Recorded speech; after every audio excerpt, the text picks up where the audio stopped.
Starting this month, Microsoft Ads will be transitioning all search, shopping, and dynamic search campaigns which aren't using automated bidding to enhanced CPC. Microsoft has stated that enhanced CPC will help advertisers to improve campaign conversions while improving costs.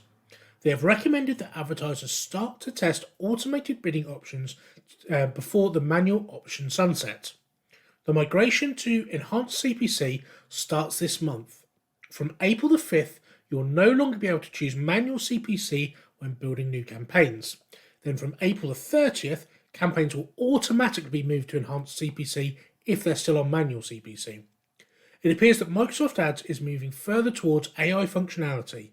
However, some advertisers are worried about the loss of control, particularly because there are no insights into what the enhanced bids are.